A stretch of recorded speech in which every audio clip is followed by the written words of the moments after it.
not playing. All right, guys, I think Vixen thinks we're play fighting. I, on the other hand, want to show you a few stretches that we can do sitting down on the ground or laying in bed. Couple of the ones I give out most are for the hamstrings, and another one I want to do is for the hips. So being that I'm already kind of sitting in this old-fashioned butterfly position, this is a great way to strengthen or stretch out, our inner thigh muscles or our groin muscles. And all I'm doing is keeping my feet clasped together and then just lightly putting pressure into my knees until I feel a stretch here. We don't need to force it down to the ground. That's not necessarily ideal. We don't need to have the most range of motion. We need to have the range of motion that our body needs.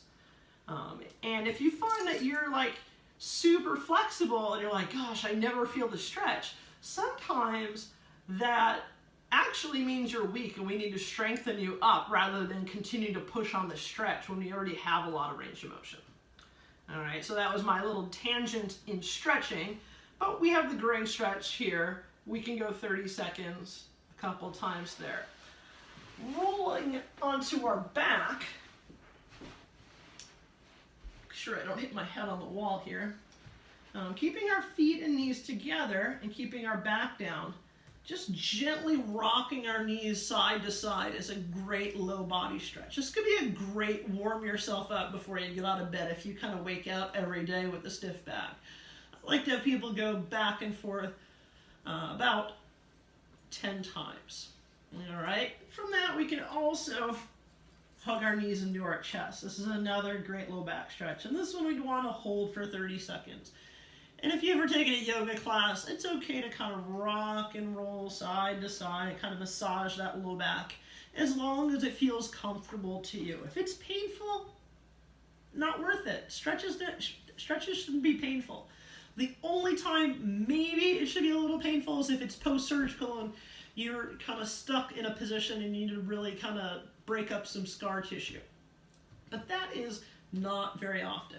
All right, from here, my favorite hamstring stretch for laying down is we put our hands and clasp our knee so our hip is at 90, and then I'm going to straighten out my knee till I feel the stretch in the back using my quad muscles. I'm going to go 10 times. My knee is not feeling this stretch. It's not really liking it too much. I went for a jog today, and my body is kind of telling me that I haven't done that for a while, and it's not super happy. All right, and then another way to stretch our hip, I'm going to actually do the other side, is we cross our knee on our ankle, and we're going to push that leg away until you feel a stretch, and I'm going to point it on this side, even though it's that side. Deepen that butt muscle. This is the stretch the piriformis. All right, so we're going to push away, and if you're not feeling the stretch in that, you can bring the other leg in, and oh my goodness, I can feel that a lot now. So this is just a supine or laying on our back version of the pigeon stretch. Roll myself up and then get onto my hands and knees. And my other favorite mid-back shoulder stretch is just going to be rocking. So I'm going to have my hands under my shoulders and just rock, butt into my hips. This is actually also, I can feel stretching in my wrists as I come over my wrist. I feel the stretching in my wrist. And then you can come down into child's pose. And this is a great stretch for our upper mid-back. And for this one, I like to do it for breaths. And each breath, we want to feel like you're stretching into that low back, low/mid back. So I'm going to take a deep breath in. And then try to keep that position where I breathe some air into and let that air out. And then breathe in another 4 breaths. So 5 breaths total.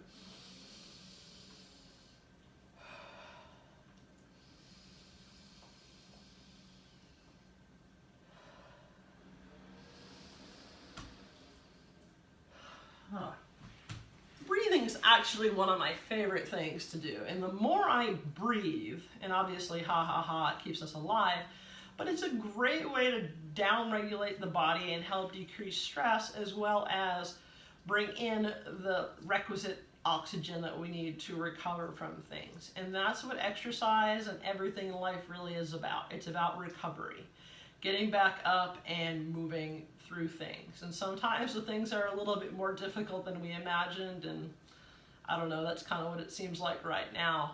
I hope these stretches help you out. If you have any questions, drop me a line.